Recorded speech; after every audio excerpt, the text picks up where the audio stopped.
Okay. Been a while since we had that problem. Yeah, it But has been. yeah, when I was selecting my avatar real quick in my name, I was like, well, we're gonna talk about Doc Richardson.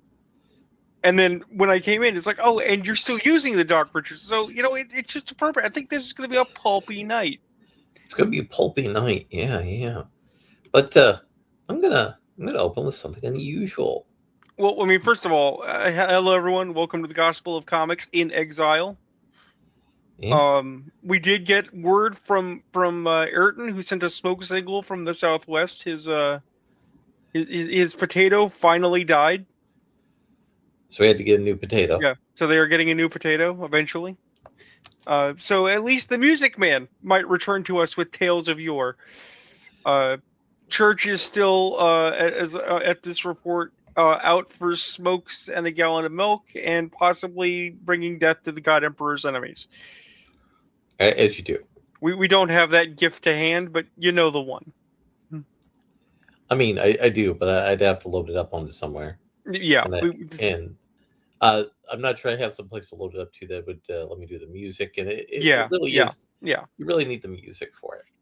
It's one of those things where it's not worth the time to set up to make the joke, other than to say the joke exists. It do. It do. So All you said right. you had a Let's see thing. You said you had a here. thing. Actually, let's take just a pause for a moment to revisit late business. Because we are going to talk about X-Men '97 later, I'm sure. But Mhm. I actually was able to finish Cape Crusader. I'm so sorry. Um, I am singly unimpressed by Warner Hertz joke. Okay. So I get that they were trying to evoke the original Golden Age appearance of the Joker, his first comic appearance where he Yes. wasn't funny. Yes.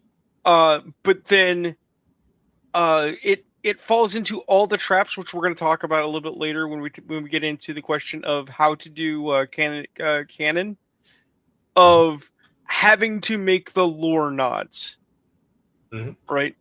And I think that is the problem with a lot of these creative reinterpretations, is that as far distant as they try to make things, they still have to slavishly fall back on tried and true.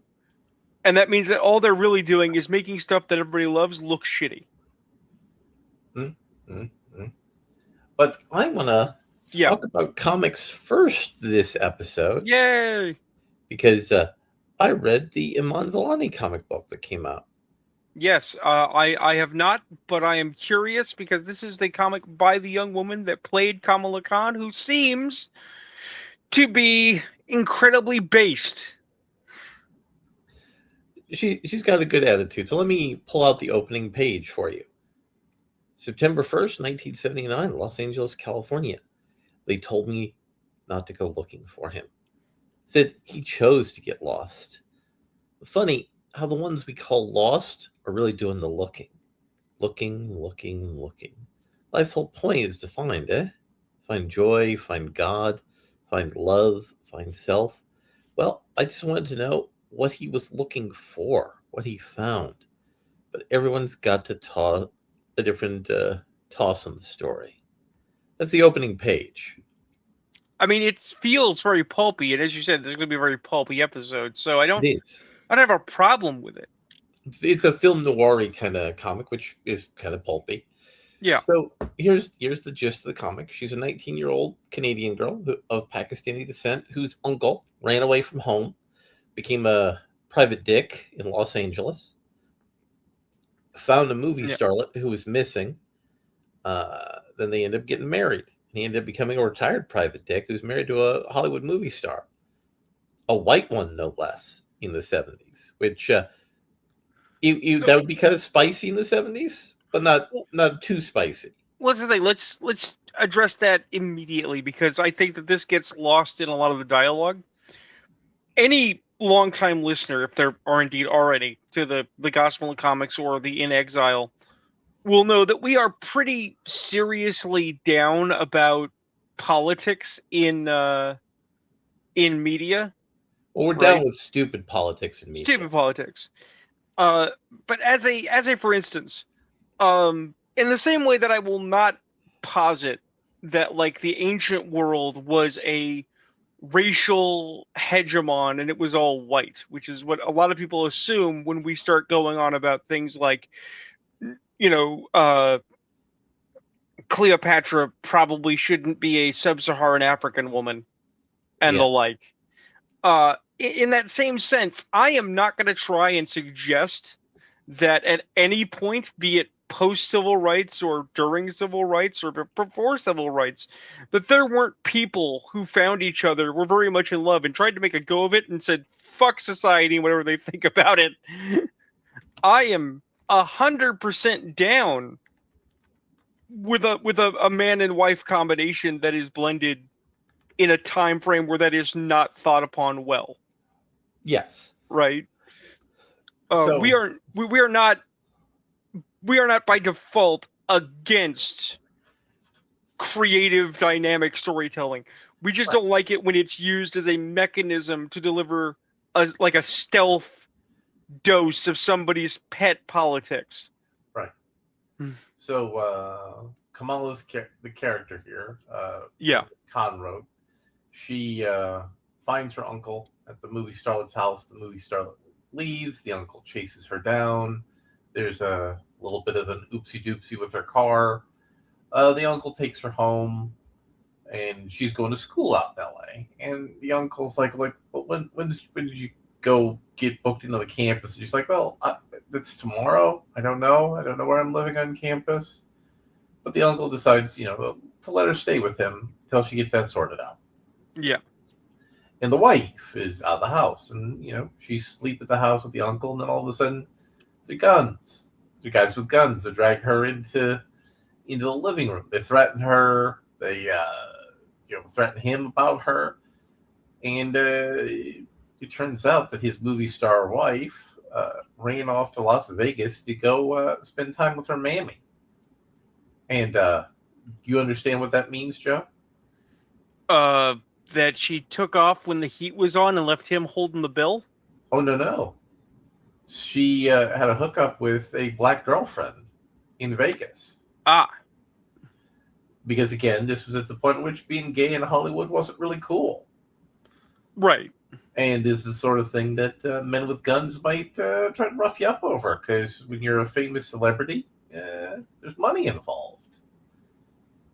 And again, it's one of those things where there's levels, because like what you've said is accurate. However, being a lesbian in Hollywood was less bad than being gay, as long as you kept it in the closet. You couldn't be publicly gay in Hollywood. Right. And if you were publicly gay in Hollywood and male, your career was over before it started. And her beard was the Pakistani detective who saved her. Right. Beard, in this case, being a term for basically the dodge that distracts people from the fact that you're gay. Yeah. It makes perfect sense. Yeah. But when she goes out to hook up with her girlfriend, she gets kidnapped again. And as you expect. And then the uncle, the Chachu, and the main character go off to Vegas to try to find out what's going on. Why people are threatening them with guns. And so on. As you do. But she ends up getting recovered in Vegas with a gunshot wound by a star of another movie she's in. And that's sort of priming the pump. And I'm like saying, she said this was going to be like a 70s film noir kind of comic book. And so far from issue 1, she achieved her goals. She got good artwork. I gotta give it credit as I'm a third-hand observer, because you're telling me what you've read, but I haven't seen all of it myself.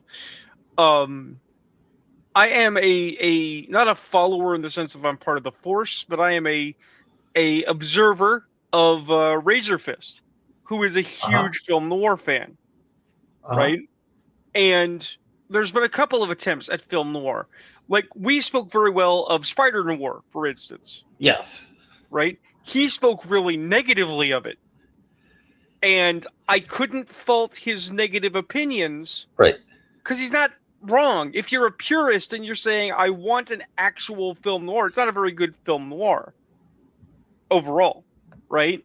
And that's the thing, is that a lot of people have tried for the tenor and the patina of the period and missed the mark. So if you're saying that the young lady's book hits that mark and hits it in a stylistic way that's uniquely hers, that's actually really high praise in a very complicated genre. And also, John Cusack's coming out with a comic book, and I'm wondering, and of course, Keanu Reeves did it with Berserk. He sold the shit out of that. Yep. I'm wondering if this is a new way for creative actor types to sort of leverage some IP and some ownership and to try to come up with new ways to tell their stories. Basically, look at this comic book I sold. Look at how successful it was. I mean, if I was to be cynical, and you can't really blame me for being totally cynical, it is the apex of a process of development that we knew was going on for a while. So in the beginning, there was comic books, and then comic books occasionally tried to break into television or film, and it didn't really work just because the technology wasn't there. I mean, the earliest comic books actually broke into radio. Right, but I'm saying, like, we're talking modern comics in the modern context. So most people's first exposure to a superhero television show, if it wasn't a cartoon, was like the Spider-Man TV show in the 70s. Right. Which is not bad, but in fact, was it that inspired the Incredible Hulk, or did the Incredible Hulk's success inspire the Spider-Man show? Oh, it's deeper. It's deeper. Yeah, it's much deeper. So what it was is that they made a Spider-Man TV show in Japan, which later led on to creating the Power Rangers. Right. So they spliced scenes from that together, and much like they did with Power Rangers, filmed American scenes around it. Yeah. But either way, my point is that for a long time, comics on TV, comics in film was not a good place. It was at best B movie fodder, which means you could love it, but it wasn't art, right? Obviously, that changed about the time Blade hit, right? And even then, it still took a couple of years to really get the gas going. Like, Sam Raimi had to prove to people that the mixture could work, right? Because as superhero as Blade is, I can understand a Hollywood person looking and going, well, that's just a horror movie. Right? But this is where the pipeline starts, which is what we're actually talking about, right? Yep. So comic to script to movie, and the acquisition of comic houses by production companies to provide funding for them is really just, we want to acquire all of your IP in the future to mine for films. It's extractive capitalism. Like, it's the definition of extractive, because they're not actually adding anything to the material. If anything, the movie theaters have been interfering with the material, but they're funding it, so they own it. Right? Exactly. And what you're saying is that, well, indies tried to make a go of it. They tried to break free. And we could discuss how and that went. My personal opinion is we undermined ourselves. Right. The indies screwed themselves into irrelevance and went right back to their ghetto. But then this would be the penultimate expression is major comic houses are going to not fail, but they're going to become part of the corpo machine. They're going to become more integrated, more vertical integration. Right. And the people that are making indies are not going to be small, dedicated teams of people who want to break into the industry. You're not going to get a bone anymore. Right? There's still ways to sneak in, but they're difficult. Because you need a hookup. You need a connection. Right? Instead, what we're going to get are essentially, I'm not saying the quality will be bad, I'm just saying this is the term. We're going to get vanity press for actors. Basically. Guys who already have money, they can already cut a deal with the studio to make an IP, and then that will be a new IP that the studio can then say, can we option this for a movie if you act in it? Because you and I Or know that's if you exactly how direct that it. goes. Or Yeah, if you direct it. because that's the thing is, I mean, to be fair, I wish luck to Don Chin if it happens, but like, if Keanu went to a studio and said, I want to make a Berserker movie, Oh no, he's already right, got that. That's already in right, production. right, it's just gonna happen. It's already done. But it's even better for him because the Berserk comic, the initial one, sold like 2 million copies. Yeah, So the studio, anything he argues for money, they're like, yeah, whatever, just make it happen. yeah, But I think it's also a way for them to get some more leverage. Because yeah. of they're not necessarily going to do Keanu with Berserk money, but let's say you sell 5,000 copies of this comic with a sell through. That's a pretty strong thing that says, hey, you could do an indie movie for like 20 to 50 million, make this. And all I'm just saying is if this could cross over with Good Guys, that's even great. Well, as a for instance, not that I'm shit talking the man, but like John Cusack has never been an A-level draw. He's been, he's been a major actor off and on, Mhm. but he's often been in the remit of smaller personal projects Mhm. where you're like, hey, that's John Cusack. But then there's a bunch of stuff he's made you've never seen, Mhm. right? Absolutely. And it's like, yeah, no, I can see him being like, I'm gonna make a comic, and then that's gonna give me a little more pull in the industry to get the thing done the way I want to do it, Right. right? Which is fine. I'm not criticizing their actions. What I am saying is that the comics industry is changing in a direction that is going to get even more less interested in new external talent. You know what I That really like? that ladder for raising ourselves up into that industry is just fucking gone, man. You know what I really like is how this starting point is really going to pitch us into something we're going to talk later. That works out real good. Oh, good. But I also want to talk about how I hurt you today with something. Let me pull You cut me deep, man, and I don't know why. now here we go. Pull this up. No, you can't just lobotomize one of my agents for manslaughter and homicide. Haha, thinking noise go. So Joe, this is a deep cut of a meme. It was even deeper of a cut than I realized. I mean, Razorfish would fucking hate it. He'd be on the fucking warpath at you because he's also a Shadow fan.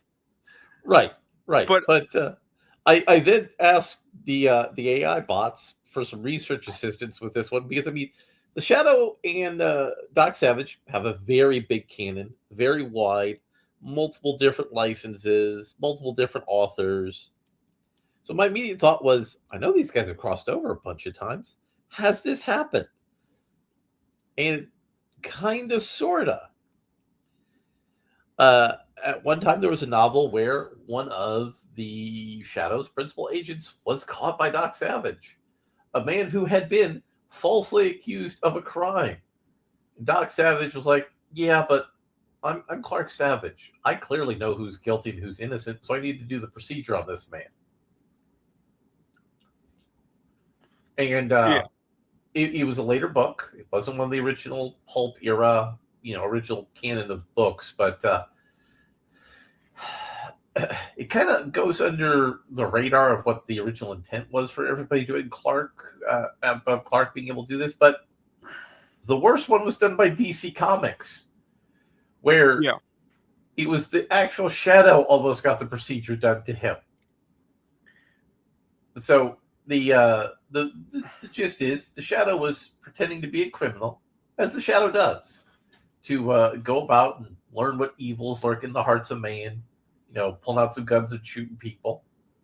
And then Clark and the boys rolled up on him, kidnapped him, knocked him out, put him on the table. And they were about to open his brain up when the Shadows people rushed in and fought Clark And and we're his like, people. we're like, no, you can't do that. And what the bot pointed out to me is actually the Shadow would be kind of hypocritical in this situation because he also has a rehabilitation program. Just his rehabilitation program doesn't involve surgery. It involves normal prison. Right. So, as a guy who's a fan of the Shadow and Doc Savage, what do you think about this meme and the fact that this meme was almost kind of sort of true? As I remarked to you offhand, I think that for some reason, a lot of authors, given the opportunity to work in the pulp world, the implicit shared universe of pulp characters, decide to just be fucking retarded. Well, I mean, first of all, the procedure that Clark does is it's kind of horrifying. And let's also not pretend like, oh, people in the 30s wouldn't have. No, people in the 1930s thought that was horrifying. The pulp books only got away with it because, I mean, he was Doc Savage. No, the pulp books got away with it because people didn't quite understand the notion of what an ice pick lobotomy was, even though the guy who invented it was going around the country doing exhibits of it and saying that it had no lasting side effects. Okay, it is horrifying in retrospect. Okay, I mean, doing brain surgery to alter people's minds is, a violation, even if you don't know all the medical standpoint. right, but we're talking about Doc Savage. Doc Savage was created pre-World War II, Yes. right?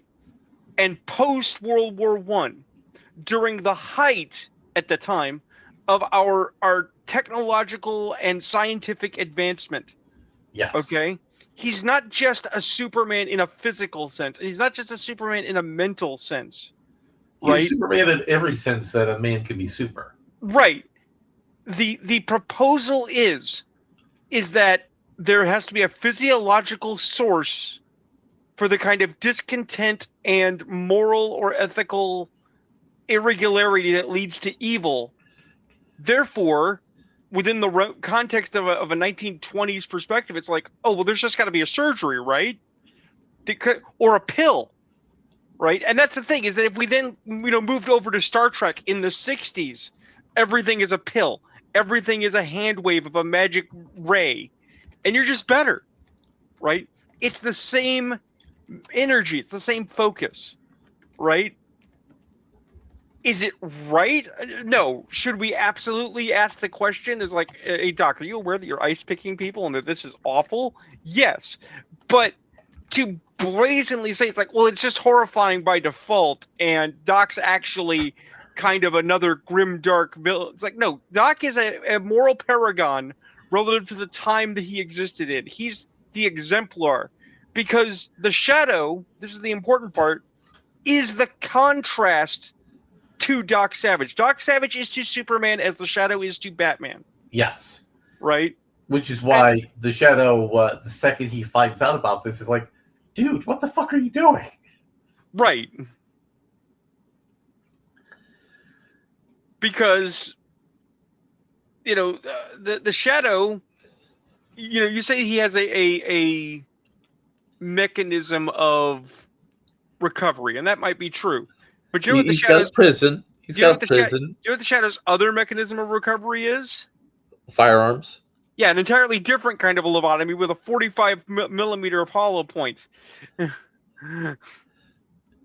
Yeah. The Shadow does not have time for your bullshit. Nope. If anything, he would look at what Doc Savage does and think that it is half measures, because Doc honestly thinks he can save everyone, even though there is actually a Doc Savage story about what happens if the surgery doesn't take or is undone and someone resumes their villainous ways, right?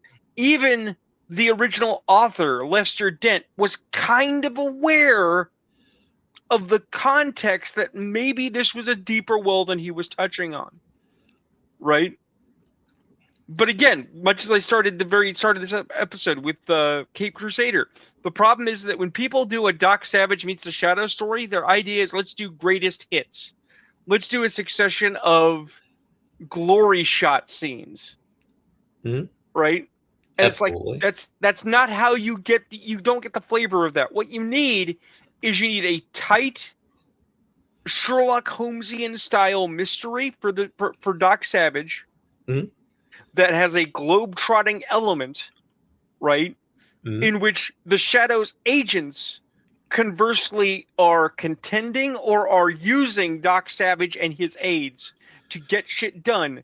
Because as is best described in a book about pulp heroes by the author himself, which I want to say was Grant Maxwell, Yes. uh, the Shadow is like Dracula. He is best used sparingly and in the background. But also, it's a reason why there were superhero battles were always what happened when the superheroes first confronted each other.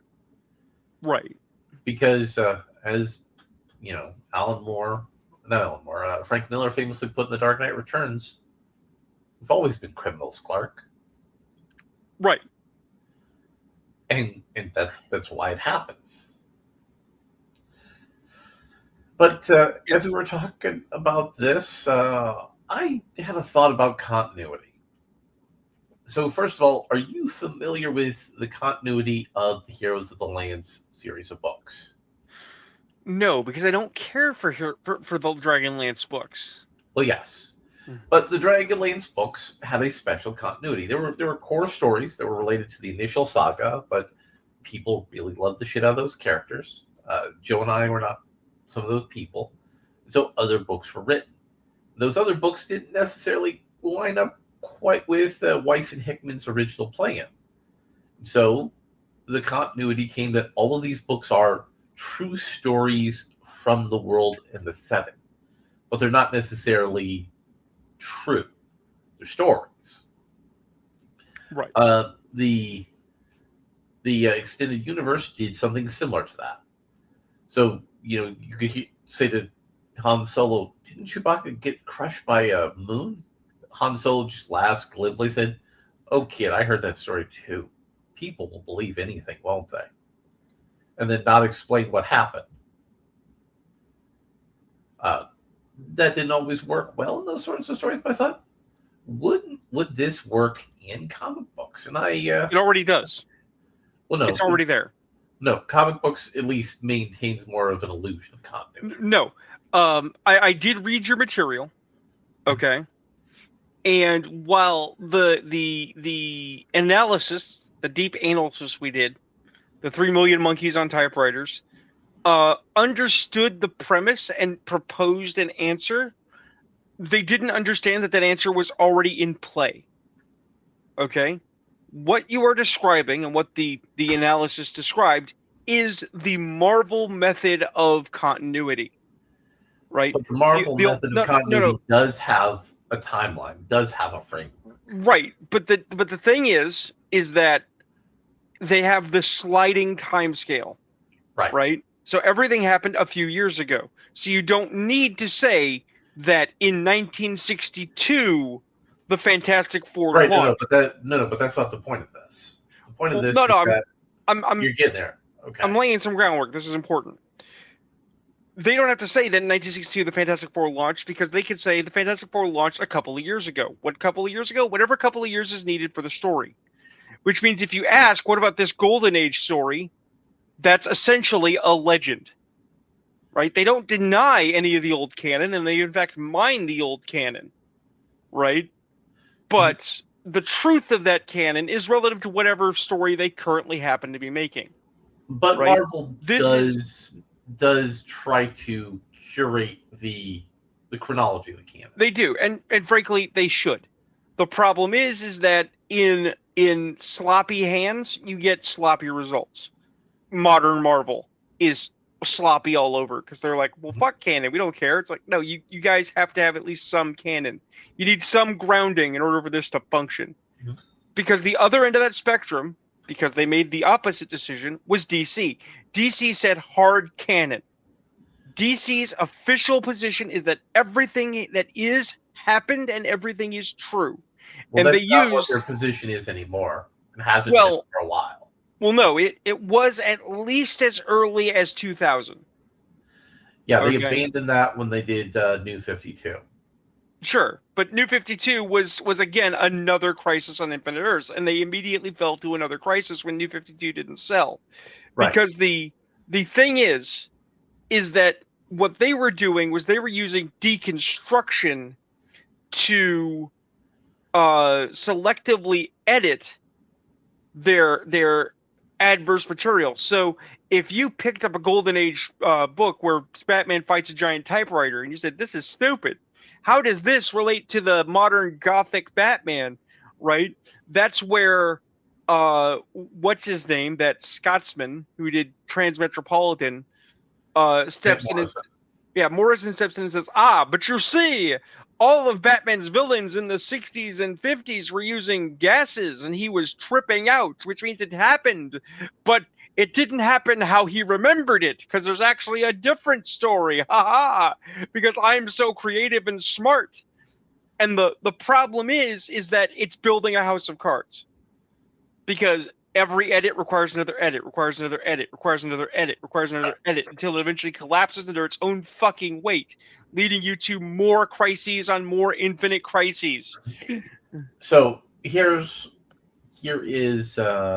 what the sort of hashing I have is that there's a core of what the character is, and each comic is just one snapshot.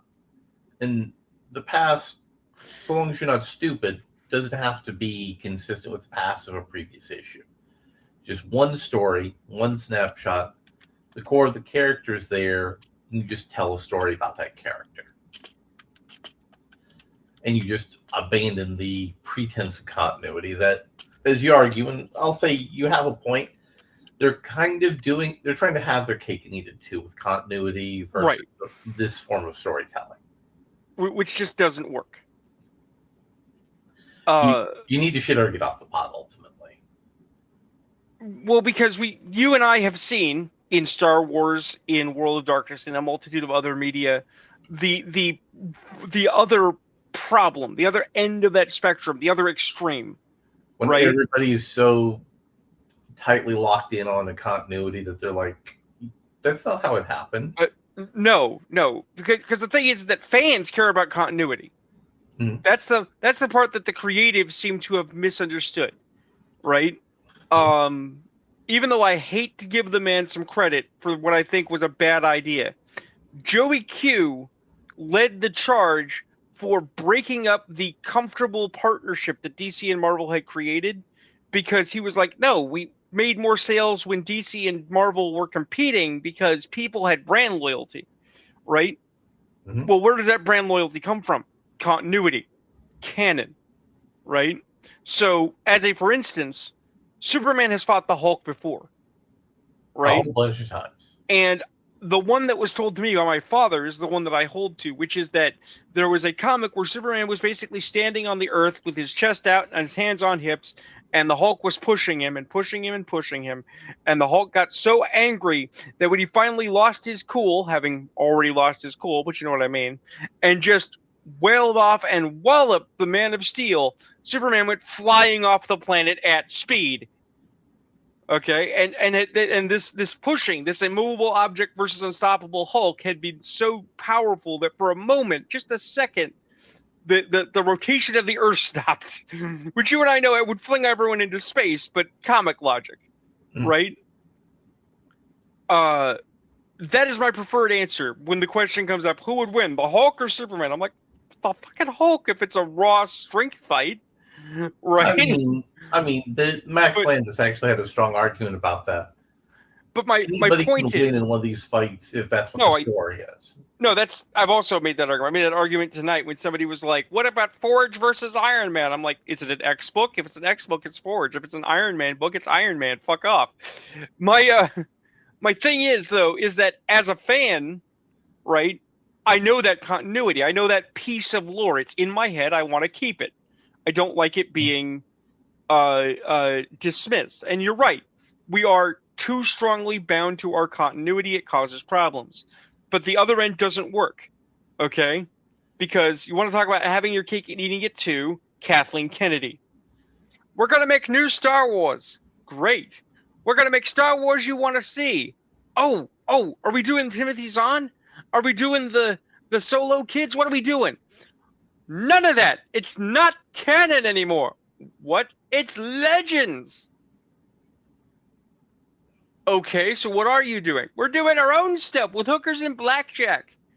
But your Is own it stuff seems like a ripoff of the Solo Kids. right? It's a ripoff of the Solo Kids, and it's more badly done, right? And it's like, oh well, ours is a story too. It's like, right, so yours is also Legends because none of it is real. If there's no canon, there's no give a shit.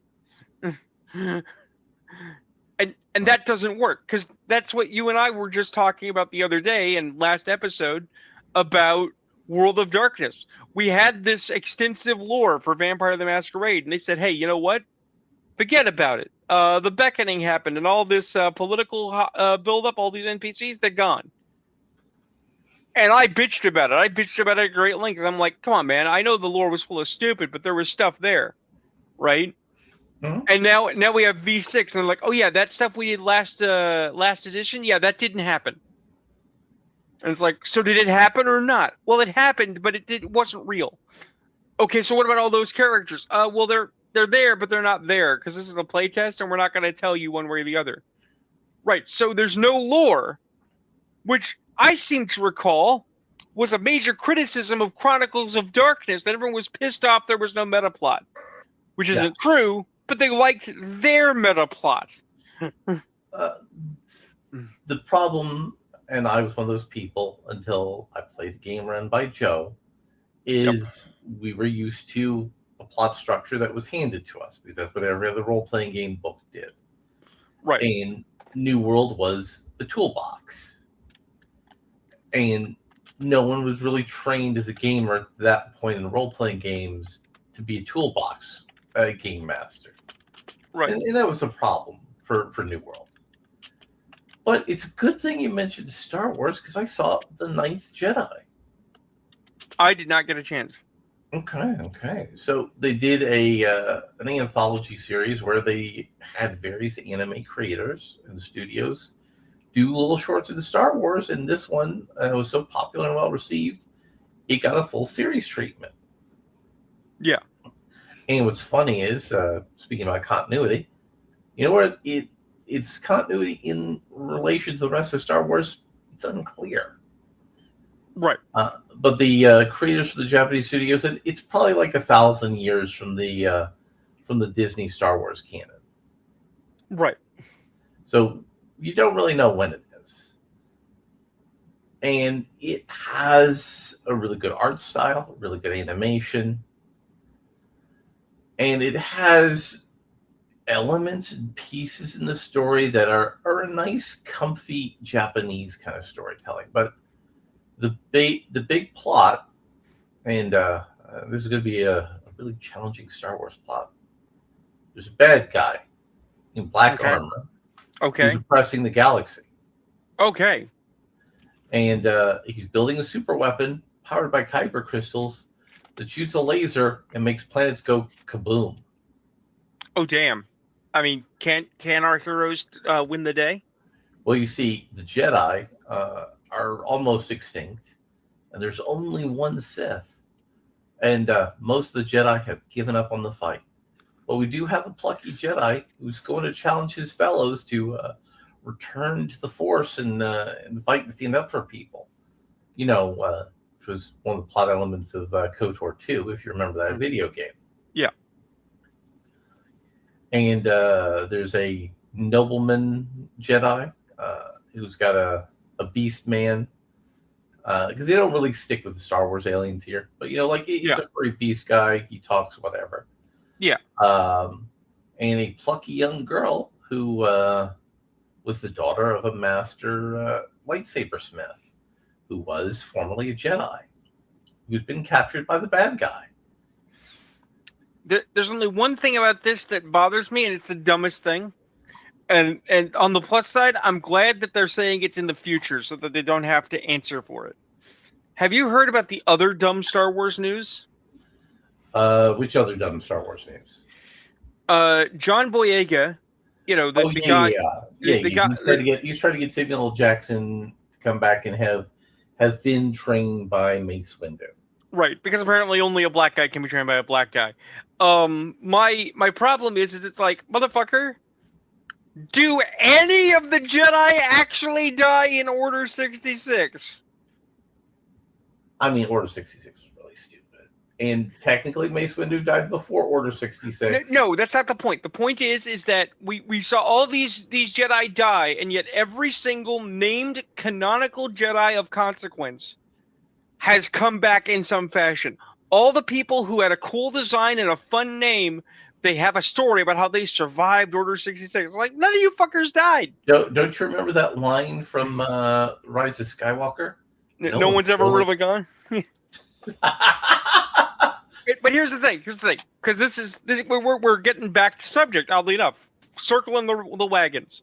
So in the first, the problem with no continuity is nothing matters. Mm-hmm. The problem with hard continuity is no flexibility. So there's got to be a sweet spot in the middle, right? Mm-hmm. And you can actually break congestion by hitting it with a hammer. You could do it, okay? Mm-hmm. But there is one step that people keep forgetting about that I've been talking about since the first week I was here on the show. And that's the Mutant Massacre. Yeah. The Mutant Massacre was made to get rid of a bunch of excess mutants because there were too many. So well, they killed them off. They said there were too many. Right. But the thing is that no canonical named important mutant actually died or suffered. Right? And now we're up to, like, what, our 6th Mutant Massacre? Genosha, Necrosha, M-Day, Onslaught's back, repowered, depowered, the Terrigen Mist. Etc. Right? None of this shit matters because none of it sticks. And while we're at it, because he called it out, our boy Max... death is broken too because nobody dies. Mm-hmm. So, related to this, turns out that the main character girl's dad, he's working for the bad guy because he's trying to protect people because he's responsible for the bad guy becoming bad. Because he inspired him to think that violence was the answer.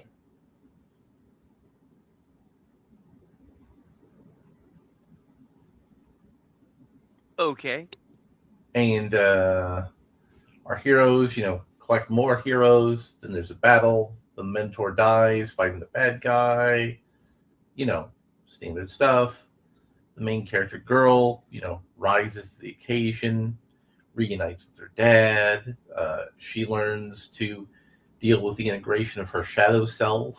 And that makes you really powerful as a Jedi in this Japanese continuity, which I kind of like, actually. Wait. You mean that Asians from Asia land said that the white and the black on the yin yang have to integrate to find true power? Yes. It's shocking. Fuck you, George.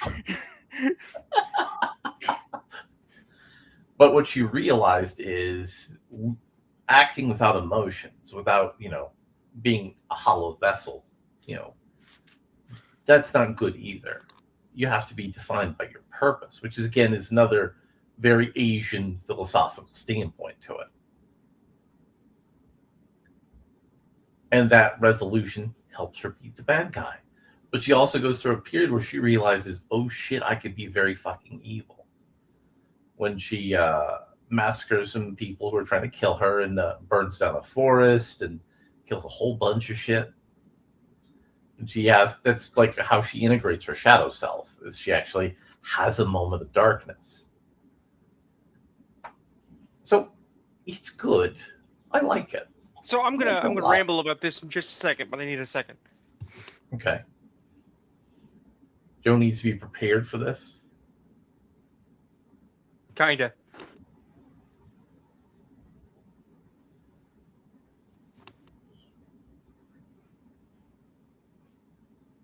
Okay.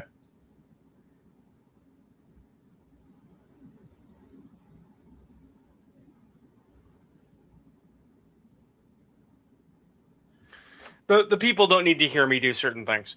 So, I have a personal beef here. obviously I've had this beef for a while, but I think I've actually clarified it. I know what the difference is between 1970 and 2000 plus George Lucas. So back in the day, back when he was writing Star Wars, right? George was a college student. And being a college student was full of youthful rebellion. Do you happen to recall what was religiously popular in the late 60s and early 70s? Well, Buddhism, obviously. Eastern mysticism. Because after the hippies failed, and just before Manson, hippies were going to communes. And what were they practicing? Eastern mysticism, because they were actively defying their parents and their traditional Christian values. Fuck you, Mom and Dad. I've had a better religion with hookers and blackjack from a yogi. Right? And that George, that young idealist, was like, well, I'll present some terms, I'll present some ideas, and I'll let people come to their own determinants. Right? And you have them. Right? We understand that the light side is the good guys. We understand that the dark side is the bad guys, because the dark side is out of control. Right? And you had some very good writers who posited, hey, maybe being too controlled is equally as bad as being not controlled enough. And that maybe there's a path to inner balance this notion from Legends of the Grey Jedi, which all of the extremists fucking hate now because they're like, that's just in video games. It's like, there are books, motherfucker. It was in the Legends. The books were written because of the video games, and it was a certain time when you wanted to be edgy, and it's a natural on its edge. But it's a natural evolution of having a black-white binary. That there's going to be a middle path, and the middle path, while it can be edgy and stupid, is also going to be somewhat idealized, because it's like, well, it's admitting that I got problems, but I'm also not defined by my problems. Yeah. Right? So why does George not like it? Well, first of all, because George is a petty bitch. If he didn't have his hands personally involved in it, he doesn't like it, and he thinks everybody else did it wrong. But that's not what I'm talking about. There's another thing. What happened to the hippies after the 80s? They became yuppies. Right. They cut their hair and they got jobs. What happened to the hippies in the 90s? They also got jobs. Right. What do you know what the quintessential 90s comedy is? There are others, but I'm going to go with a specific one. Dharma and Greg. So, gay guy and not gay woman, because I believe the actor was gay and they eventually revealed it in show, get married and live together. And she's a free spirit and he's a tight ass. Right? But these are the children, the inheritors of the hippies, who themselves were the children of the Archie Bunker generation. Right? And you have the progression, right? The children who had been open to East mysticism and alternate religion and ideologies outside the norm said, yeah, but that shit's hard. So they did what punks do. They sold out. George sold out. I mean, George is a multi-billionaire, even though he's donated billions to his museum. Well, having sold out, what do? You fall back on what is known. The problem with Star Wars is that it wants to become a Christian story after trifling with Eastern mysticism. You mean just like Avatar The Last Airbender did when it became Legend of Korra? Yeah. Why can't it just be good and evil, guys? Because that's not the story. Right. And also, they learned their bending from the great beasts, which are representations of nature, not just being given it like a video game power-up. It's stupid. Right. Oh, I mean, you want to touch on something that I think not enough people are talking about. It's not just that the lion turtles invalidate a bunch of stuff, right? But I'm gonna piss people off. One of the best episodes about learning bending is now absolutely worthless. Yeah, because it was also a great episode bringing Zuko and Aang together. Well, Zuko and I believe it was Zuko and Iroh, but Aang could have been there, and I just don't remember. They went to They were the one where they learned from the dragons directly. Yeah, they went to the Dragon Island. Yeah. And the thing was that it wasn't, oh, well, the dragons will teach you, right? It was you have to observe the dragons and understand the dragons to learn what the dragons know, right? Mhm. And this implies a kung fu notion, right? You practice mantis kung fu, you study mantises. You practice tiger kung fu, you study tigers. Mm-hmm. Right? The aesthetics and the themes are just thrown on the toast of hell for, okay, but like, what if it was a Christian story? And that's not because there's a Christian story is bad. It's because a good-evil binary in a structure that does not favor a good-evil binary is lame. Yeah, absolutely. But the dark side's bad. It's like, yes, the dark side is bad. That does not mean every person who accidentally walks onto it should be condemned forever. Absolutely. So did you see X-Men 98's most recent episode? I did. So what did you think of what they've gone through so far? I don't care. They made it an episode long. I mean, obviously they're going to resolve it next episode, but still, it's short, right? It makes no sense, right? Something that was, if I remember, about a year worth of comics. Was that how long Gambit was? One of the Horsemen? I'm not sure, but yeah, it was a while. It's not one episode of TV. And also, retconning the externals to be minions of Apocalypse is well, no, that's just it. She's not a minion. Well, no, Conver's not a minion, but no, they did the world building, but they didn't point it out because they didn't give the episodes enough room to breathe, right? So, if you recall, going back a couple of episodes, Ramatut was running Egypt, and he had a girl Friday that was this sensuous woman at his side.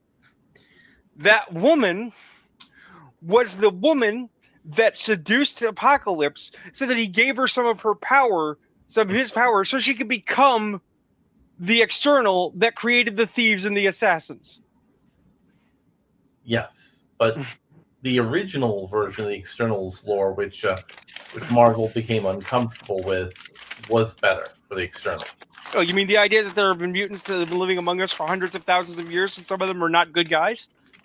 And that, the mutants just randomly, came alive and became immortal after they died. It's like mutants but Highlander. Right. It's something that is so painfully 90s that it's just delicious. Right. Even though there are several mutants who are known characters that are externals, like, Cannonball. Cannonball, who should be an X-Force and isn't. Because they gave him spot to Sunspot. Yeah. And also Cannonball, who was in that New Mutants movie. It was kind of Yeah.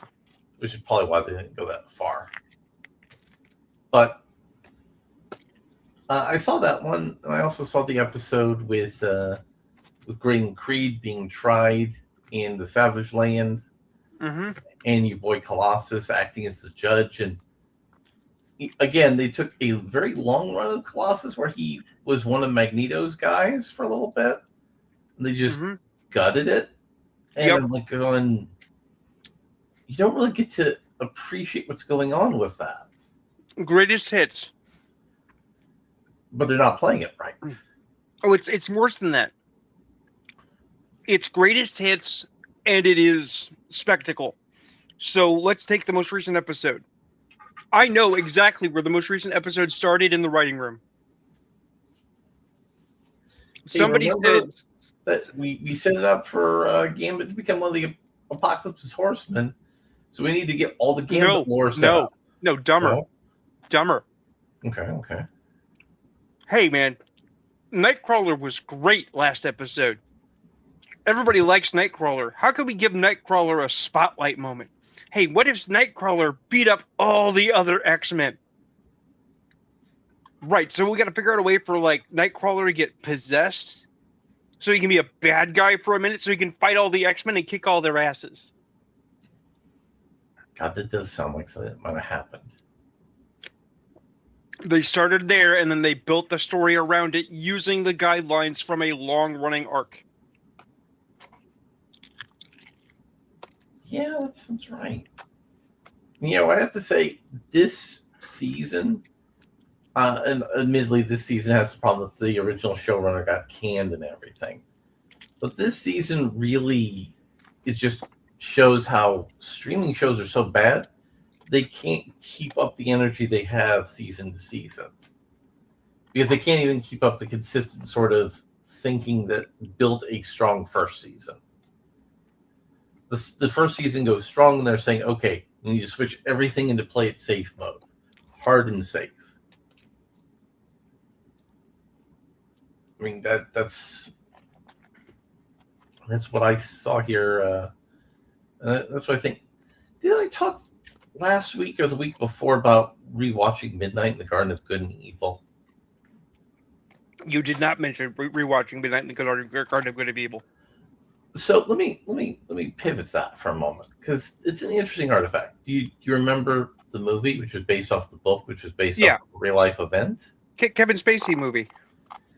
Also with John Cusack in it. Yeah.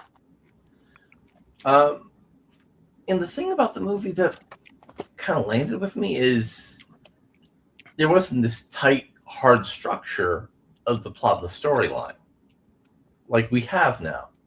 Even though things are tight and hard and structured, they're unfocused. In this, it was very much, these are events that are happening. He's meeting real people, and these connections to real people is building towards the movement of the plot. So there was a strong direction, things were going places, but the story didn't need to be tightly wound to get there. Like, there was the character Chablis. Do you remember Chablis? Vaguely. She was what we would have called back in the old days a transvestite club host.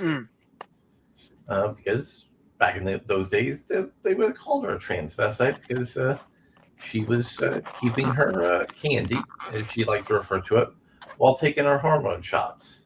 Right. And she was a popular nightclub owner in the 80s.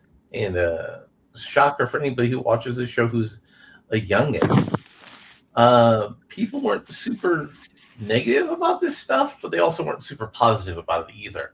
People who were like, we shouldn't normalize this trans stuff would totally go to a club that a transvestite, a crossdresser would have been hosting and running things in. Well, remember, that doesn't support narrative, Larry. We're not to believe that there was a time and a place where we were like, sure, you can be alt lifestyle and do your thing in this club in your chosen space, but please don't do it on Main Street, right? And also, people will just watch this and be entertained by it in a limited capacity. Right. We are to believe instead that the bias was real and that everybody was absolutely okay with the religious right being the worst kind of fucking people and talking about this degeneracy, even though we weren't. And we didn't like it, and we actively fought against it. Now let me pull up the hot piece of meat that I was planning to talk about, which is why I'm using my avatar image I'm using. 1 second, let me get this loaded up. Because this is something. Well, is this about Doc Richardson? Because oddly enough, I think this ties in. It does. It does. Because I mentioned, well, as you're pulling it up, I mentioned Kevin Spacey in The Garden of Good and Evil, right? And who was accused of doing some sexually inappropriate things to people, and then trying to deflect it by saying, "But I'm gay." but he also ended up getting off on all charges when he was brought before criminal courts, albeit some people ended up dying in a suspicious manner. Yeah, even though people love to say that he got off because he's a rich white man. But the thing is that we have this, and I think that this actually ties into Terry Crews. But I'll let you give the lead in here. Not just Terry Crews. Don't forget Brendan Fraser. Oh, yeah. Alan Richardson said modeling is legalized sex trafficking. Before Reacher, he was a model who was sent to a hotel room to shoot nudes with a famous photographer. Richardson said he was sexually assaulted. When confronted, the agency then allegedly admitted the photographer can get a little aggressive, and Richardson quit on the spot. And you say this is pre-Reacher Richardson, so he got big, so this wouldn't happen again. Well, I mean, he got big because he was a good actor and he was a muscly actor, but he realized if he got really muscly, he could do some real damage, metaphorically speaking. Yeah. So this one, I brought this up in our group chat. You responded strongly to this.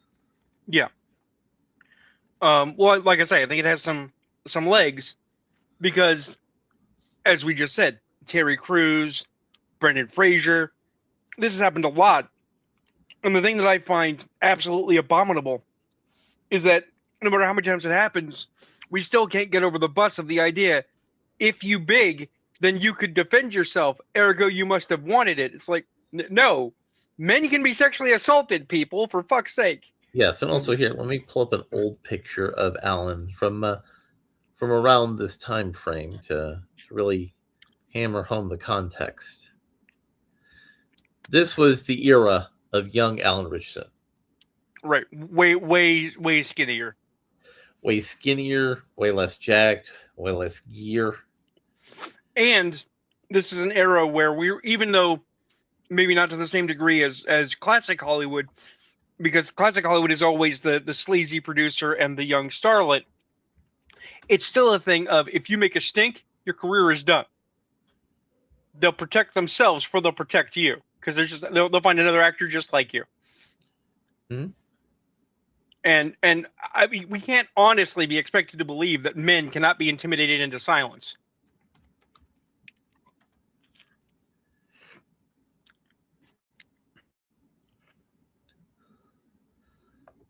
And there was also Jason Statham when he was doing a young guy getting his career started.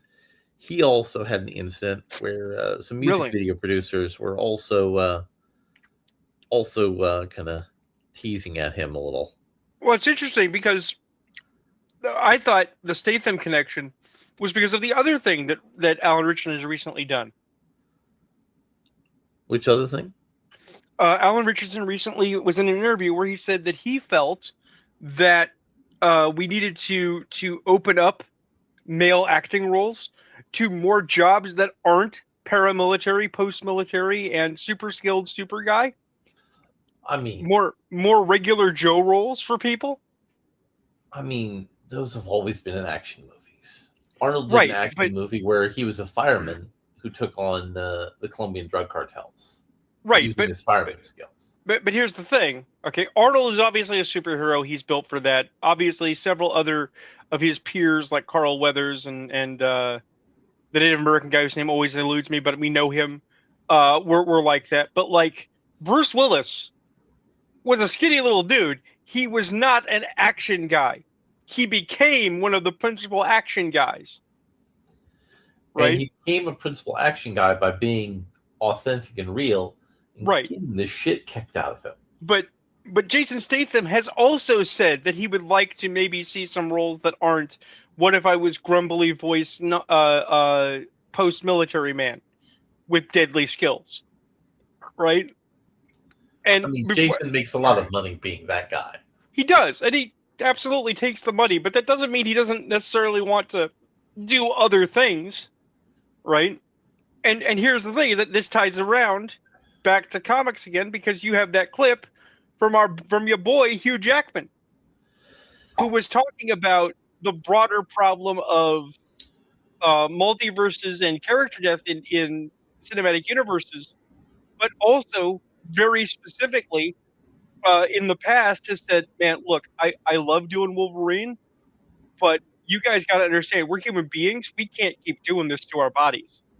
He has been very outspoken that they are burning actors up physically, damaging them for life Mm-hmm. to And have a you know why? superhuman physique. And you know why Chris Hemsworth has actually started going back and working hard on his body again? Because getting fat was not worth it. No. Okay. Because his dad got diagnosed with Alzheimer's, and he found out he had Hmm. good genetic markers for Alzheimer's. And one of the Ah. best ways to fight that is certain types of physical exercises, which he built into a muscle building routine. Nice. But yeah, the big thing that I was interested in what Hugh Jackman said was Marvel keeps killing major characters for these big emotional sacrifice moments. It works in the moment, audiences feel it, people cry, it's powerful, but then the stories suffer afterwards because these deaths lock the characters out of future movies, or they have to force a messy multiverse and time travel workarounds just to bring that version of the character back. Well, continue to the next clause, because I think the interesting part here is he's not actually laying it at the feet of Hollywood, Yeah, no. where people like the Drinker would be like, oh, this is Hollywood's fault. This isn't new. It's been a Yeah. recurring problem since Stan Lee's era. They love the Yup. big dramatic death, but they don't always think about the long-term damage it does to the overall quality and the potential of the universe. Once you kill someone as important as Tony Stark, which they did in the comics, and then they had him be replaced by an alternate timeline teenage version of himself, Yep. or move a character like Gamora in that way, you limit the stories that you can do later. I think it hurt the MCU more than people want to admit. And Because Hugh Jackman reads funny books. He does. And here's the thing. I think prior to the rapid decline in quality, which everybody has admitted to, there's two kinds of character deaths that were a problem for the MCU. Villains died. So those villains couldn't come back and be reused. Right. And the deaths from the Infinity Stone, people could wave off. Gamora's death was stupid. Her coming back was bad, and it was harmful to the Guardians of the Galaxy brand, because you had to have a whole subplot explaining that and explaining how Gamora could just be independent and on her own. It was stupid.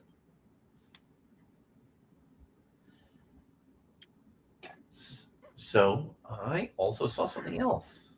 Okay. Saw an anime movie called the Saga of Ribbon Hero. Okay. So we're in a world that's not doing well because Lovecraftian horrors have been attacking everything. Oh dear. And we have a titular Ribbon Hero who's a princess who wants to stand and fight, but her mother told her to run. And then she becomes a refugee. She goes from Gold City to Silver City.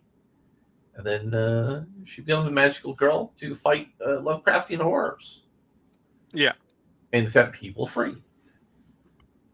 And, there's like subplots, and humanity basically says, listen.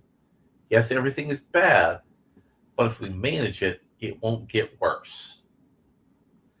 And that becomes the standard posture of humanity until the Ribbon Hero and then later the Angel of Hope appear to lead humanity out of accepting the darkness.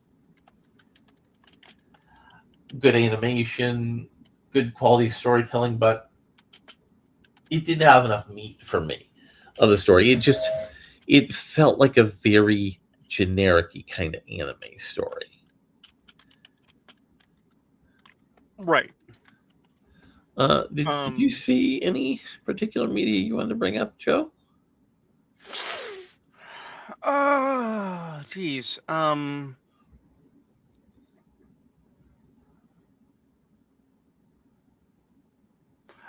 digging in my brain real quick because I know I've seen some things tonight, or this week rather. But I'm trying to put together if any of them were deep enough to be story beats. I know that I took in at least one movie. I watched a not super older, but I watched a pair of films called The Jester. Okay. A couple of horror movies. Interesting thing is very much like Terrifier. They were started as YouTube shorts and became indie films, and it's a really solid set of films. I advise people to go check that shit out. Mm-hmm.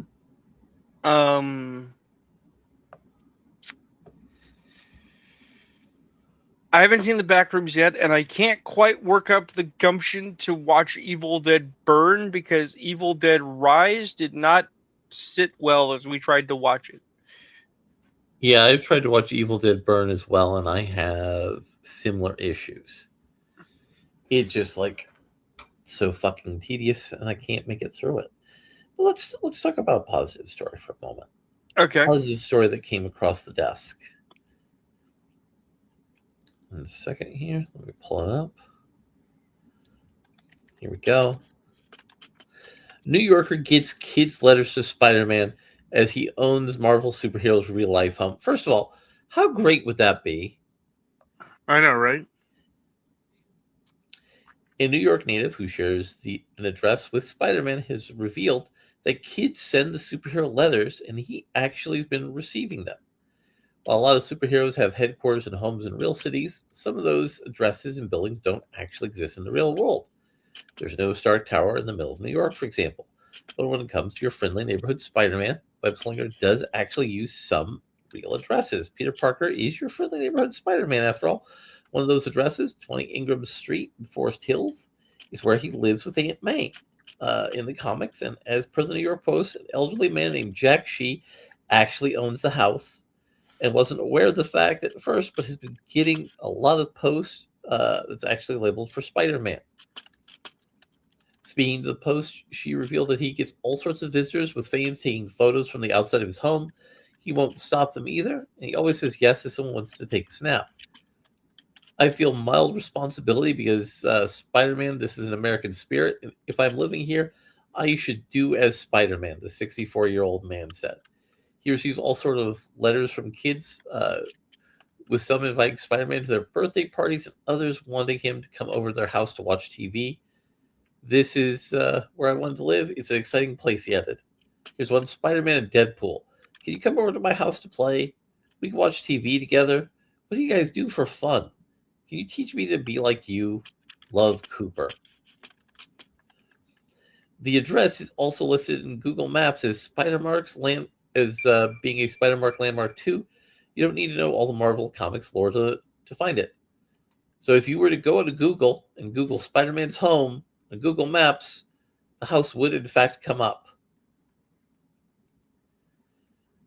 And while she has been enthusiastic about the responses, the same can be said for everyone who owns a famous address over in Albuquerque. The homeowners for the house that Walter White lived in during Breaking Bad routinely had to tell visitors to go away, albeit that's because a lot of people kept throwing pizzas on the roof. Yeah. They ended up selling the house back in February, with TMZ reporting that streamer Aiden Ross had been the highest bidder and would have paid $1.3 million for the home. So what do you think about this guy owning Spider-Man's house? And how great is that? I mean, in the first, because I'm a morbid little shit, my brain goes, oh yeah, we could put a pip where Frank's family lives. But no, what I think is actually the great part about this is not that a guy happens to live in the domicile that Marveldom has decided is Spider-Man's house, which better damn well be in Queens. It's that receiving Spider-Man's mail, he's responding to it as Spider-Man. Absolutely. That's the thing. That's the part that gives you faith in humanity, because he could have just dumped it. He could have just ignored it. He could have passed it off to Marvel, but he's like, no, I have a responsibility to these young people. I will totally be Spider-Man's pen name for this.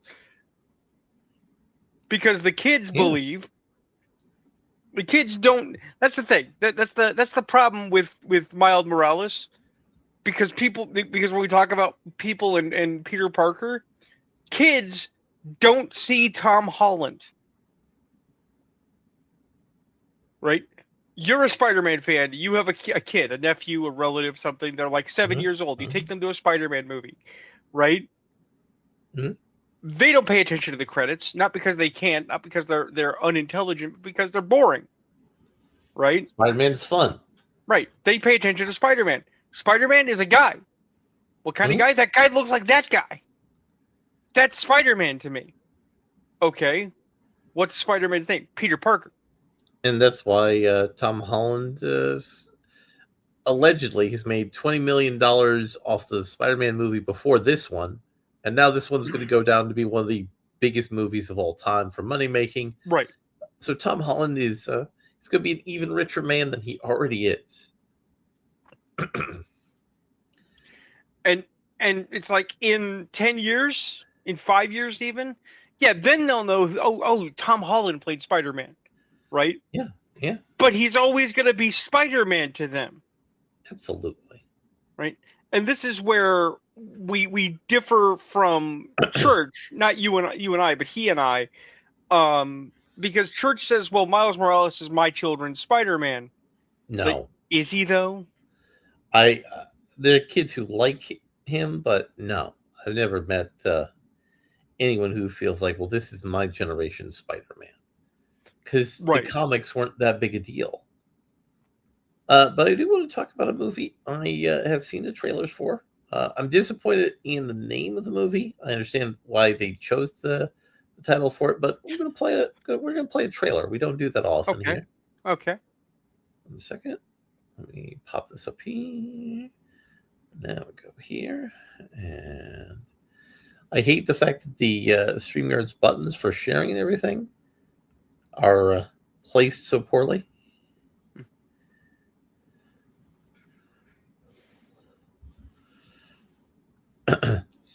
By the way, that's the actor for Flash Thompson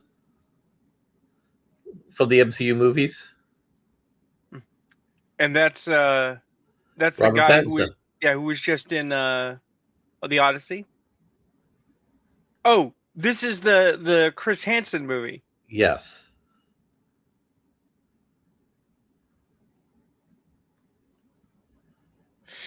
Okay, look, I have no power to convince anyone to do anything, but $1 million in internet credit to the first person that takes this trailer and voices over the Boondocks Booty Warrior segment. Mm-hmm. Mm-hmm. Oh no, absolutely.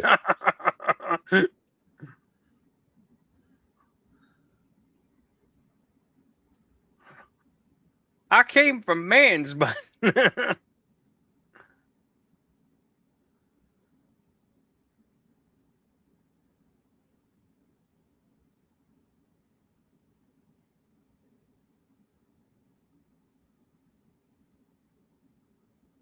I can't really hear the trailer, but I figured that was because of the stream. I can hear something, so maybe it is going. It's just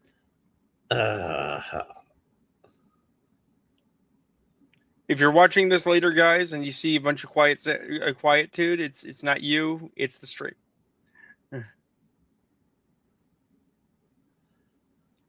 And I'm even playing on the right thing to have my sound on too. I'll be so annoyed if later when I play this back, I see that there's not the proper sound. What I find interesting as I'm watching this trailer, even though I can't hear much of it, is I'm getting Nightcrawler vibes. Oh yeah, absolutely. Not Nightcrawler the X-Men, Nightcrawler the film about ambulance chasers. Yeah, and that's intentional. Oh yeah.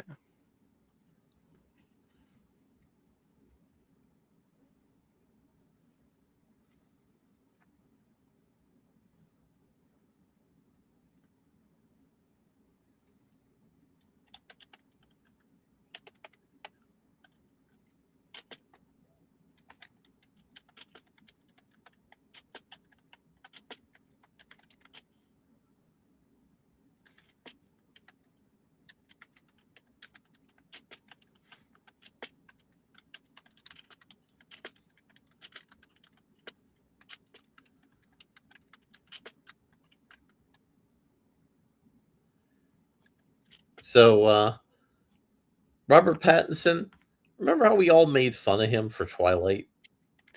Deservedly so. But But unlike that little bitch from the Phantom Menace, he carried it with grace and has kept working. Well, also, unlike the female lead from Twilight, who became a piece of shit. Kirsten Dunst, yeah. But no. The thing about Pattinson is he actually came out and talked about how he had a big fight with the suits in the studio. He almost got fired from making that movie. Twilight. Really? Because they wanted him to smile more and be more of a high school pretty boy. And he was like, have you read the book? And so they sent him an annotated version of the book with all the times that there's a positive, smiling, happy-looking Edward Cullen. And then he returned the book to them with all the times he was frowning, gloomy, and dark. Right. And this was when he was 21. He was a actor. So literally, he went through the book with a highlighter and said, here, here, here, here, here, here, here, here, here. Yes. But you see, he also told us in the context of the fact that he came back to acting. He didn't want to act. He wanted to be a musician. Yeah. And he was living in Soho in London off his Harry Potter money. And he needed to go do an acting gig to get back in, to get some money flowing. And he came here. And we talk often about this, about how studios like to get young actors who don't have cachet, who don't have leverage, and then kind of strong-arm them into doing a certain kind of performance. And Robert Pattinson, at 21, with no leverage, was like, nah, no. And Robert Pattinson, who wanted to work with Christopher Nolan again, did in The Odyssey, before he even knew it was The Odyssey, did something none of the other actors did. He read the script before he agreed to do the movie. Right. So two things are going on. One, the younger man, like I said, we give him a lot of shit for Twilight, but let's give credit where credit's due. Okay, he read the source material, and he used the source material. And he said, "Look, I'm willing to work for you on this piece of shit that may make you a bunch of money, right? Mm-hmm. But I am not willing to destroy my career working on this piece of shit to make you happy." Right? Because he basically said, it's like, look, I can either do it like it says in the book, I can do it right, or you can replace me and do it your way and take that gamble. Right? Which means that he didn't have leverage, but he put it back in their court to decide if it was worth the risk of replacing the actor midstream. And they decided, we'll let it ride, because if it makes $1 million, we just don't need you anymore, right? And then we turn to this later work with Nolan, right? He read the script first. Go check Nick Cage. He does a bit where he talks about reading scripts, right? How he is a actor who refuses scripts. He has refused a lot of really good scripts, and he often doesn't get calls back, right? But the few actors the few directors that have called him back that he has then worked with have always had a wonderful time because they understood each other, right? What you're saying is that Robert Pattinson's an actual actor. He's not a face. Yep. He's not a template. He's not a tool for the studio to sell a brand. He's an actor, and he judges the work he takes carefully because it's his ass on the line. That's how you're supposed to do it. Morgan Freeman says that's how you're supposed to do it. And when Robert Pattinson broke into the acting in Hollywood, you know how he did that? He lied his ass off. He affected. He affected a British accent. Claimed he worked in the Royal Academy of the Performing Arts, and he personally worked with Prince William when he was doing some art classes. Yeah. And nobody checked him on that. And Also, apparently, according to his Wikipedia, his high school art teacher told him that he had no business as an actor.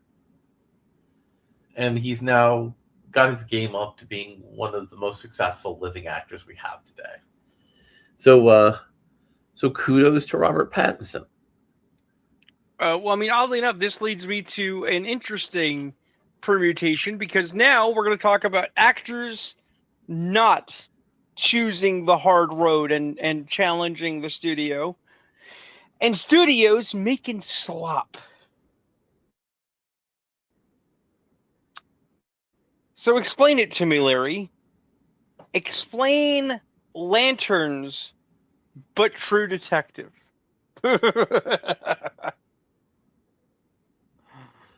The Lantern situation. So Marvel Has decided that they're going to rip off the Lanterns before it comes out. And the Lanterns is ripping off True Detective, which was a pastiche of a whole bunch of other detective stories. So it's a copy of a copy of a copy. And you don't even know if the most recent copy of that copy chain is going to be any good. Well, see, here's the thing. True Detective. We start with the fact that HBO, proven creator of miniseries, right? Because Rome, Deadwood, Carnival, HBO. Then it's like, okay, so what do we got? We're going to have big name actors doing small screen work for day money, right? And it's an anthology. So the whole series doesn't have to land. The episode has to land. If an individual episode's bad, it doesn't ruin the whole mix, right? Because this is an anthology series with enough episodes that it matters, right? I mean, It's not 10. 10's a little short, but you know what I mean. Yeah. If you get 9 out of 10, you're doing good. If you get 8 out of 10, you're okay. If you get 7 out of 10, it's a hard day, but fine, right?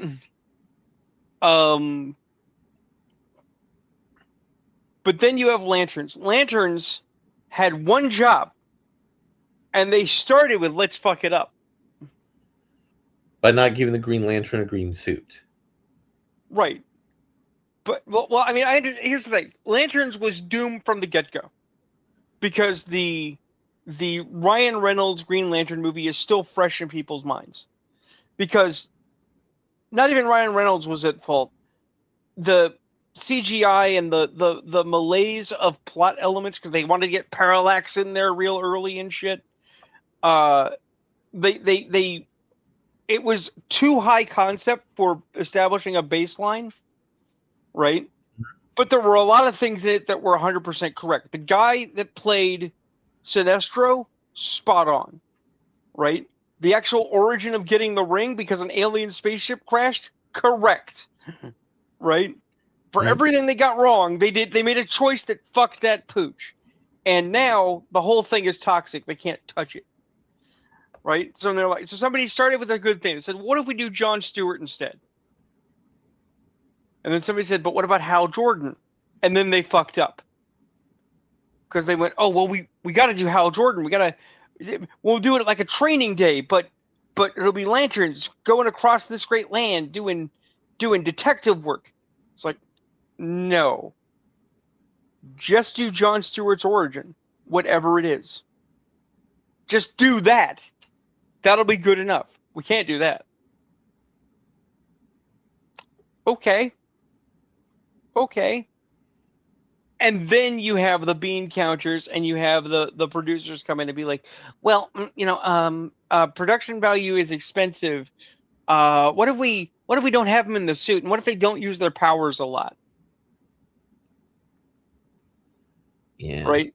And you can just see the succession of choices that lead to a bad decision. And that brings us to Marvel, where it's like, okay, we're going to get some actors with no cachet. We're going to put them into a show that we have no competence in. And when asked, okay, so what is it? Right? It's unnamed Marvel property plus Lanterns plus True Detective. It'll be great. Yep, we got late stage slop coming. We're at the shit at the bottom of the bowl of the slop. Well, here's the thing, because I think this is a funny comparison. This is not the first time we've been to this level of slop. I mentioned Bruce Willis earlier. Do you recall the Die Hard bubble? Yes. What ended the Die Hard bubble, Larry?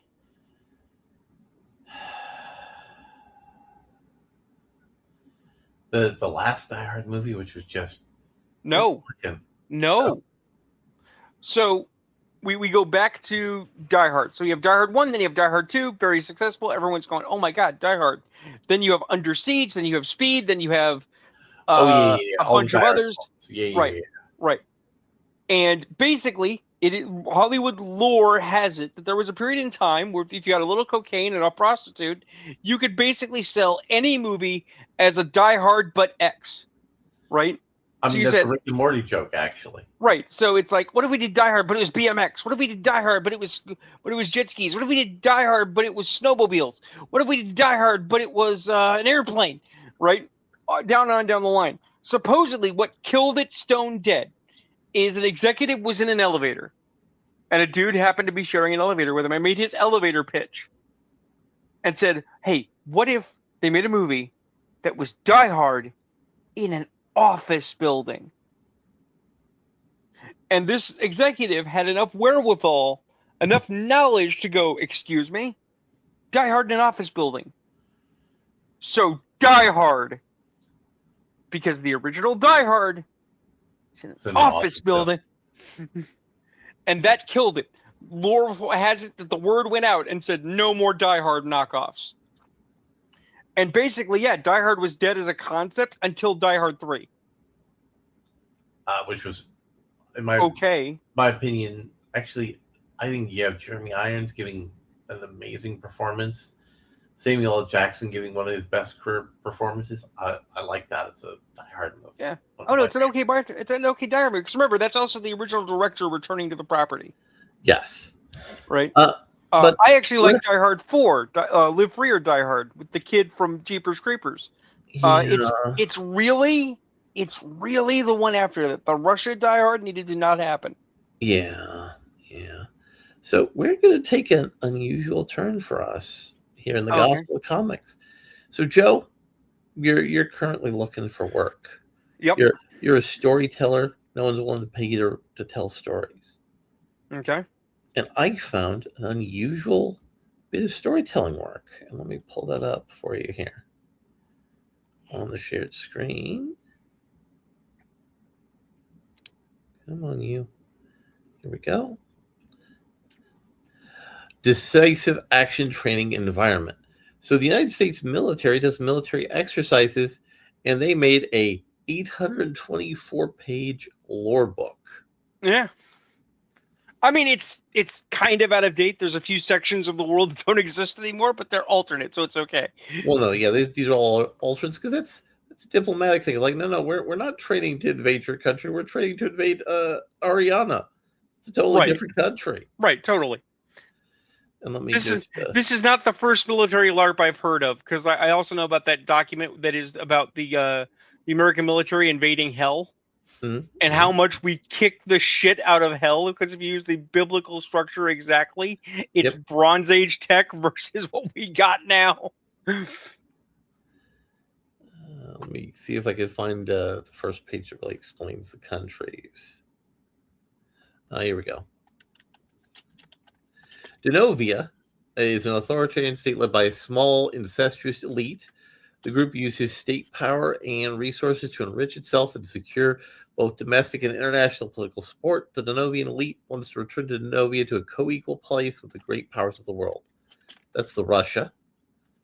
Ariana is a true theocracy with every significant political action affected by the clerical class. A brutally efficient military ensures that the continuation of the current power structure, while a sham representative government appeases or distracts the Western interests.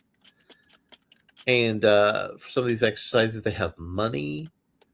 They have various things. All right, here we go. There's like there's a color-coded table explaining the political economy of these countries. and the different types of conflicts that you could develop as a military conflict planner that fits within this continuity. See, we're talking about continuity the whole show. Yeah. And this is a discussion of the continuity of the military's LARP thing. And apparently, this isn't even the first time the military has made a core continuity for its exercises. Oh, I'm sure not. They had one version where they had different colored officer uniforms that the officers would wear to signify which side they were on in the battle. It was like the regular uniform, but with a couple of key pieces that were changed for color. The thing is, because this is actually funny, a lot of people have watched various films and TV where war games are a component. Yes. Right? And war games always have a context. They always tell a story about what the war game setup is. Mm-hmm. Right? And they always have rules. And more often than not, in these stories, your plucky main characters win by not breaking the rules, but bending the ever-loving fuck out of them. Or to quote Clint Eastwood from Heartbreak Ridge, you improvise, you adapt, you overcome. Right. My personal favorite version of this is Periscope Down Periscope with Kelsey Grammer. Mm-hmm. Mm-hmm. Because remember, that entire thing is two admirals dick slapping for who gets to be in charge. And Kelsey Grammer is a disgraced captain whose career is on the line to win. And like, I'm sorry, that is the most real political infighting in a military film. Absolutely. But like, there was also relatively famously for a show we mentioned on this show before, Malcolm in the Middle, the brother Reese helped the team win war games by exploiting being captured. They got captured, sat there until almost the end, and then at the last minute escaped and staged a takeover that technically won. And in the way of the military, technically counts. And again, that's your Futurama reference. You are technically correct. The best kind of correct. Oddly enough, book reference. This is how deep this goes. I've mentioned before that one of my favorite books is, or book series rather, is Fool's Company by Robert Asprin. Mm-hmm. Right? At one point, Fool is challenged to a duel by his superior who doesn't like him, right?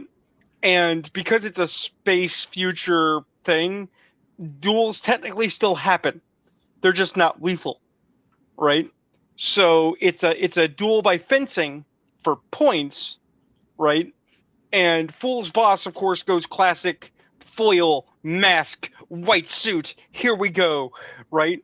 And Fool has an épée, which is not the normal, but it is legal, right? Actually, in fencing, épée is it's very popular.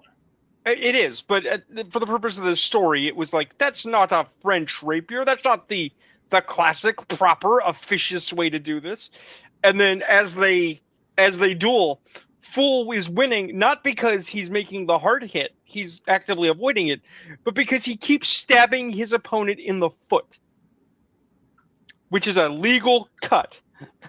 So it's like, you fucker, fight fair. It's like, I am fighting fair. I'm sorry, the rules don't agree with you. And the thing is, like, this happens in real life. I don't know if he's still our senior admiral. I think he may have been shuffled out at one point. But there was a senior admiral who did war games, I want to say against Iran. Not actual Iranians, but he was standing in as Iranian extremists. Right? Yeah, the guy who embarrassed the Navy. Embarrassed the shit out of them using cigarette boats. Which is kind of what they're doing right now. Right, because we have a serious problem that military minds keep telling us about, that we trust too far in our technological frontier. We have the best weapons and equipment and training on the planet, but that doesn't mean we're immune to the practicalities of engagement.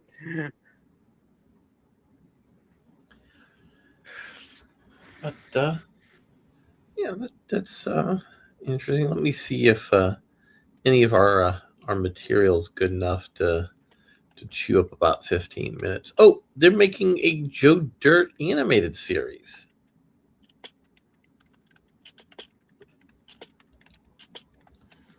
I mean, I didn't watch Joe Dirt the first time, even though I like David Spade as an actor. So, Oh, you should totally watch Joe Dirt. You should do something nice for yourself. Joe Dirt's a fun movie. And it's a sequel to the Joe Dirt movie. Let me pull up the Deadline article now. As it marks the 25th anniversary of David Spade's 2001 feature comedy, Joe Dirt is eyeing a return with a follow-up animated series. The sequel titled Joe Dirt is in development at Fox, with Spade set to voice the titular character and executive producer. The animated series, written by Scott Gardner, based on the 2001 Columbia film, is co-produced by sibling Sony Pictures Television and Fox Entertainment. It's now 25 years later, and Joe Dirt, Spade, keeps on keeping on. He's still in love with Brandy. His skull still hasn't unfused with the mullet. And most of all, he's still got his eternal optimism when he needs it. Just because he's married with 3 teenage daughters, and doesn't mean his problems are over.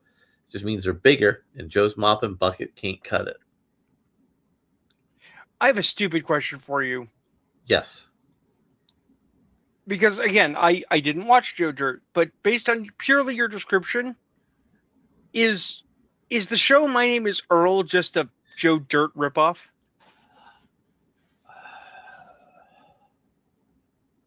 It's very heavily inspired. Joe Dirt and Earl are similar characters. Distaff, okay. Earl wasn't as optimistic. He turns optimistic after he gets the lottery ticket. Yeah. Joe is optimistic even though terrible things repeatedly happen to him. Yeah. You know what? I'm gonna take this in a weird direction. I'm gonna hijack it, but I'm gonna take this in a weird direction. I never felt the need to watch Joe Dirt, but I at least appreciate Joe Dirt because it meets the benchmark for something everybody says about comedy. Joe Dirt is making fun of ourselves, so it's not punching down. Right. And the reason I like David Spade is because I was actually a Chris Farley fan, and Chris Farley, David Spade vehicles together were the fucking tits. Mm-hmm. They were the funniest thing. Tommy Boy is an amazing fucking movie. Mm-hmm. Right? But you know who I don't like, and I've never liked his material? Baron Sacha Cohen. No, because he doesn't understand his own joke. He doesn't understand his own joke. I personally was introduced to him when he was a fake rapper, right? But Borat, everyone's like, Borat's so funny. No, Borat's punching down.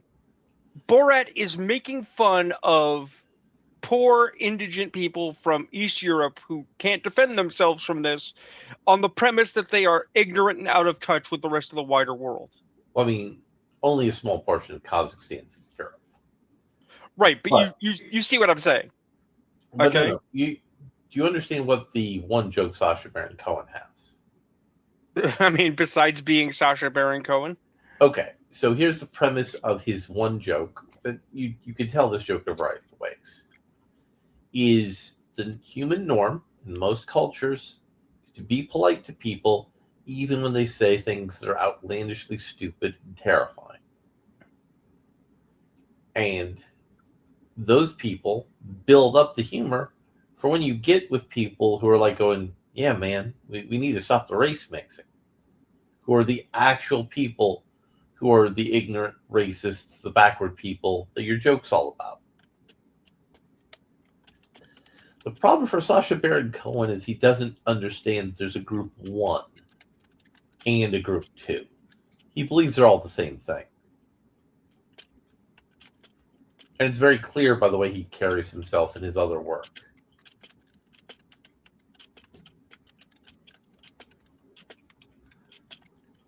The thing is that I'm gonna use a really weird reference, but it's in the same vein. Then you have Rolf from Ed, Ed, and Eddie. Hmm? You've seen Ed, Ed, and Eddie? Yes. Right. So, like, Ed's a schemer. Big Ed is not dumb, but he is on a different planet because there's always a weird kid. And Double D is smart, but is sheltered, right? And then you have the other kids who all filter into some degree of expected child trope, right? Got Jimmy with too much imagination. You got the little whiner with the braces. You got Sarah, his sister, who's a complete bitch. You got the one that everyone's hot on. You got Kevin the bully, and so on and so on. Rolf is the exchange student. He's the foreign kid because there's always one, right? And you could have fucked it up. Mhm. You could have done it wrong, but in fact, Rolf is the most stick to it. Like, you know, he works hard. He's responsible. And he's intelligent. His way of expressing it might not be the common way of the park, right? But you should pay attention, for he has the wise words of a shepherd. Absolutely. It's- Absolutely. they never punch down and say the joke is that he's stupid and foreign, No, right? because the stupid one really are the Ed boys because of their schemes. Right. And that's the And- thing, is coming back around to Joe Dirt. Joe Dirt is a redneck and a hick and All a the above. loser, right? And yes, part of the joke is, my God, they're stupid, right? But as you describe it, and from what I've seen from the clips I've seen, it's not like he's a bad guy. No, He's not a bad person. he tries to help people. And, you know, that counts. Being nice should fucking count. And you know, the people who made the Paddington Bear movies, they tried to make a Star Wars movie. And they were rejected by Lucasfilm. The Paddington Bear movies that have some of the highest fan and critic response ratios of any movies. Right. And it was going to be a movie all about a droid having a droid adventure. Droid Ventures. And now they're apparently producing that as they're now apparently producing that as an independent film. I mean, desperation. It has come to define Disney. Hmm? So I'm gonna talk about something else, but this relates. Okay. I saw a clip recently. It was the dumbest clip. It claimed that Kevin Feige has finally admitted why they fired Jonathan Majors. It's because he smacked his bitch up. Right. You and I know the actual answer is because he smacked his bitch up, and they said, we don't want none of that. Hmm? Okay. But the clip parses it as they swapped out Kang for Doctor Doom because Kang just wasn't a big enough threat, implying it wasn't working, which it wasn't. But it Right. wasn't working because they didn't build Kang up at all. Right. They didn't. Right. They're like, well, and that's the thing, is that Feige apparently was referring to him as the actor because he didn't want to name Majors because he didn't want to get a fucking lawsuit, people. And he said, well, the actors know Thanos. It's like, yeah, whose fault is that, Kevin? Your fault. You made it. You decided these decisions. You're the one who fucked it up. He got fired because you couldn't control him because you were busy fucking things up. In that sense, I wouldn't even say it's his fault because he didn't control him. It's because the idea of Thanos as a villain, you need to set up a specific sort of storytelling. For Kang, you need to set up a different but very similar set of storytelling. Kang's going to do a time fuckery.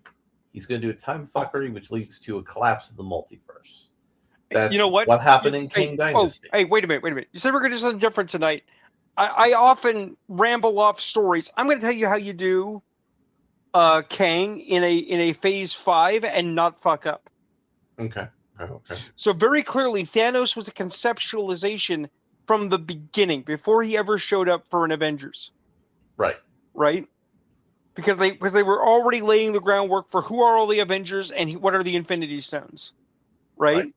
So we start Phase 5 with a we can even still do it. Period. We still make it 1960s.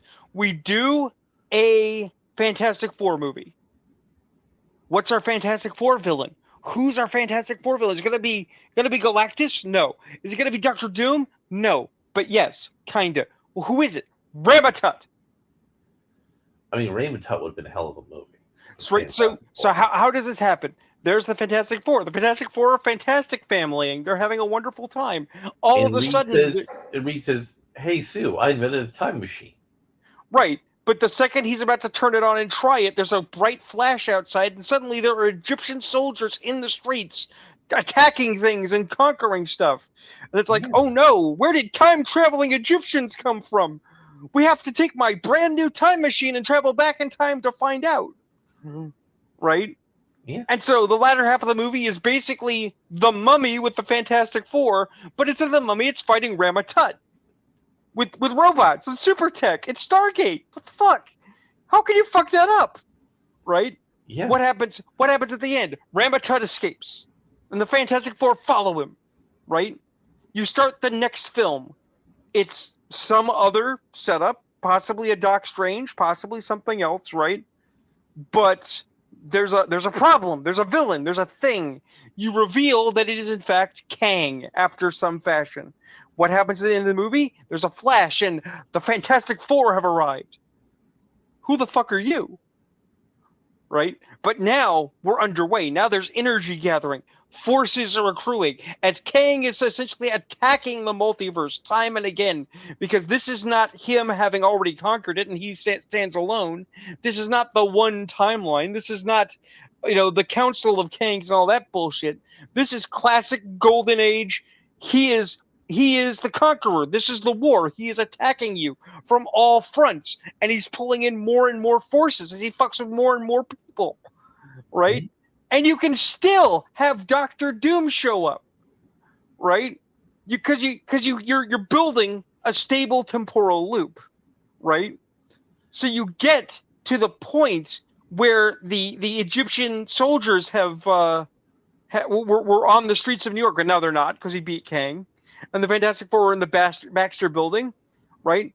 And they're like, we don't know where Kang is, but we'll be ready, right? Because now they got friends with the Avengers, and now it's all built up, right? Mm-hmm. And you just have Doom step out onto the balcony in the Baxter building, cloak flowing, right? And say, and now it's time I take the stage. And it's like, oh shit, Doctor Doom. And it's like, but wait a minute, isn't Doctor Doom a bad guy? It's like, Doctor Doom is here to help us fight Kang. And everyone goes, but Doctor Doom's a bad guy. It's like, right, because in the second half of the Doomsday movie, Doctor Doom is going to betray everyone and try to steal the future from Kang. Because that's what Doom do. Yep. Right? But that's a successful phase. And if you're like, but we can't do the Mandarin and Shang-Chi. Yes, you fucking can. Okay. You absolutely can. Yeah. It's all a lack of imagination. It's a lack of imagination and an unwillingness to evoke the original images of the original content. Which was what made you successful in the first place. Well, because I will stand by. I don't care if they use Donnie Yen. I don't care if they use somebody else. I don't care if they use Jet Li. They can use whatever actor they want. But for the love of God, if you can make a Skrull, give me a 6-foot-tall, pointed-eared green Mandarin. For fuck's sake. Don't make the rings big rings on his arms. Don't make it a martial arts action epic. Make them rings on his hands. Have him blast people with beams. Please. All right. And that's how we're going to end the show. So, once again, if you're one of those people who watches this show after we're done being live, yeah, please post a comment and say, like, is there a better time you'd like us to do this show? We want to get more viewers, and I posted some of the things we've done on this channel to the old channel, and we've not gotten a lot of migration. So I'd like to change that. I'd like to at least feel better about the views we're getting. And good night, everybody. Good night.